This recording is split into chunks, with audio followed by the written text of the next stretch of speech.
Hey friends, my name is Yi and you're watching Yi Makes It Easy.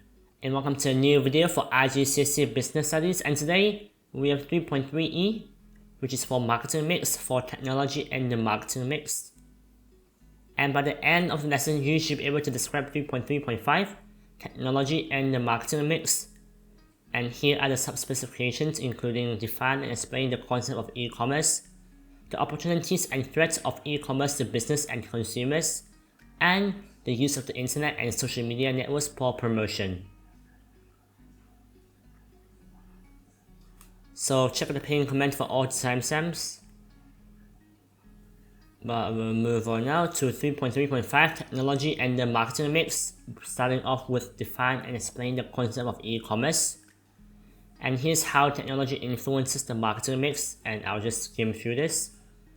So new technology is being integrated into marketing decisions, and it presents new opportunities for businesses to market their products and services, and it means that there are frequent changes to all four elements of the marketing mix, like the 4 P's in the marketing mix. The product part of the marketing mix may be changed to respond to new technology. For example, new features added to mobile or cell phones. Social media networking sites such as Facebook are changing the way businesses reach to their potential customers. Twitter's pop-ups and sponsored links and paying search engines to put your website at the top of the searches. Posting reviews on own websites, blogs, and to name a few, are all new ways businesses can use that to promote their business or its products on the internet using social media marketing and viral marketing. The internet allows businesses to gather information about the customer purchasing habits, which means dynamic pricing can be used to increase the revenue by changing prices frequently depending on the level of demand for a product on the internet. Finally, the internet has facilitated the widespread use of online purchasing, e-commerce, and created new opportunities for the place part of the marketing mix. Then we have the use of the internet and social media networks for promotion. And here's the benefits and the disadvantage. Starting with the benefits of advertising on social media like Facebook. It targets specific demographic groups who will share product information through viral marketing. Number 2, it will target customers who will see the advert when they go on Facebook. Number 3, the speed in response to market changes, as information can be updated regularly. And number 4, it's cheap to use and it has low cost if just placing advertisement. And number 5, it reaches groups that are difficult to reach any other way. Disadvantage of advertising on social media, including it can alienate customers if they find the advert annoying. Businesses have to pay for advertising if using pop-ups. Potential customers may not use social media networks. There's a lack of control of advertising if used by other people. And the messages may be altered or used in a bad way and forwarded onto other users, giving the business a bad publicity.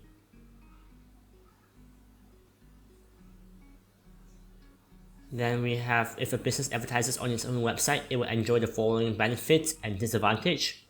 And benefits include there's no extra costs, the control of advertising as it is on your own website. You can change adverts quickly and update the pictures or prices and so on.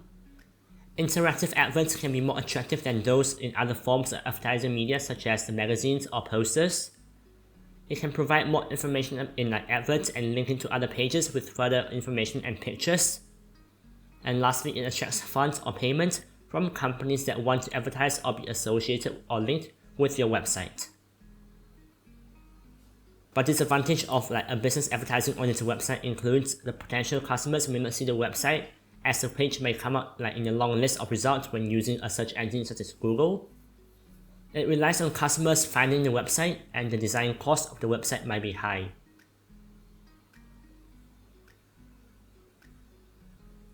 Then we have e-commerce. E-commerce, also known as electronic commerce or internet commerce, refers to the buying and selling of goods or services using the internet. Famous e-commerce websites include Amazon or eBay. Not every product or every service will be successfully sold by e-commerce. This means that we need to consider the different impacts that the internet and e-commerce can have on businesses and the consumers, or the customers. Starting with the opportunities and threats of e-commerce to business and consumers. And here's the opportunities of e-commerce to business and to consumers for both opportunities. For businesses, the websites can be used to promote the company and its products worldwide made much more cheaply than other forms of marketing, like setting up shoes in many countries. Number 2, the orders can be taken over the internet and sent directly to the company warehouse for dispatch. And number 3, the consumers might be encouraged to purchase more products than they intended to by attractive and easy to follow websites such as like giving links to other products that could be bought with the original purchase. And here's opportunities of e-commerce to consumers. There's no need for them to leave the house to go shopping. And number 2, the comparisons between prices and products or services offered can be easily made by surfing from one website to another or using price comparison websites. And the payment by credit or debit card is very easy. And here's more opportunities for business. The businesses also can easily make online purchases of supplies and materials from other businesses. This is called business to business or B2B e-commerce. And selling online makes dynamic pricing much easier for businesses. This is when they vary the price of a product being sold online depending on the number of consumers or customers hitting the product's website at a particular time of day or day of the week.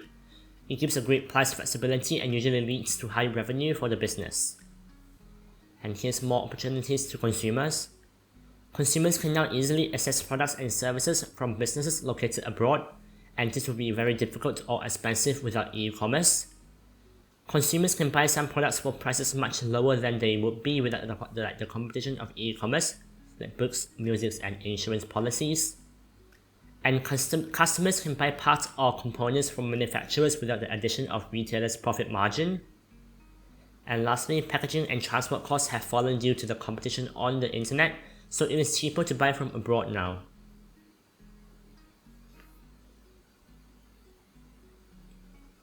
And here's the threat of e-commerce to business and consumers.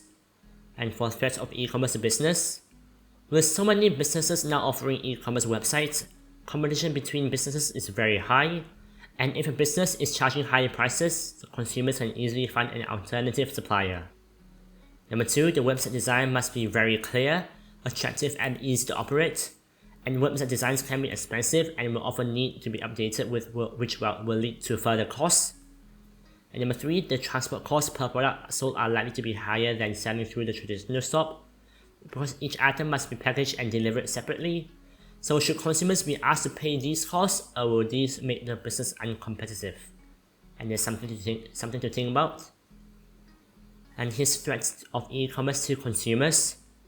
Consumers need to access to the internet, and it is still the case that in many countries, internet access, especially for low-income consumers, is not good. Number 2, computer systems failure or weak internet connections can result in frustrated customers who cannot access websites or make their purchases. Number 3, products cannot be seen, touched, or tried on, for example clothing, and sending products back because they are unsuitable or returned is often inconvenient. And then there's more for business. There's no face-to-face contact with consumers, so the business does not gain this useful market research feedback. And consumers in most countries have the legal right to reject goods bought through the e-commerce because they have not seen, touched, or worn the actual good, and returns can add to business costs. And for threats to consumers, there's no face-to-face contact with sales staff, so it is difficult to find out more information about the goods and services being sold other than which is provided on the website. And lastly, for consumers as well, many consumers are concerned about the identity theft or fraudulent use of credit cards if they buy goods online, and security systems are improving, but there are still some risk. And we have more for business. Although fewer shops may be needed, a large warehouse and efficient inventory control system are essential to fulfill consumers' order accurately and efficiently. And e-commerce is not suitable for businesses that sell personal services, such as hairdressing or products for which consumers expect personal face-to-face service. Then, lastly, we have some definitions for 3.3e marketing mix for technology and the marketing mix. So first we have social media marketing. Social media marketing is a form of internet marketing that involves creating and sharing content on social media networks in order to achieve marketing and branding goals. It includes activities such as posting text and images updates, videos, and other content that achieves audience engagement, as well as paid social media advertising. Then we have viral marketing. Viral marketing is when consumers are encouraged to share information online about the products of a business.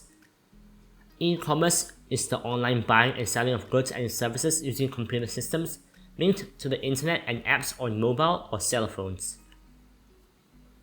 And lastly, dynamic pricing is when businesses change product prices, usually when selling online depending on the level of demand.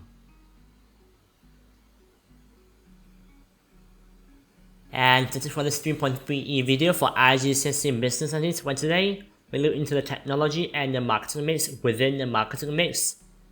And I hope you guys found it useful and found it helpful. And if you did, please leave a like and subscribe and comment down below if you have any questions or criticisms. And also check out my Instagram in the description for more daily content, and leave me a subscribe if you found it helpful.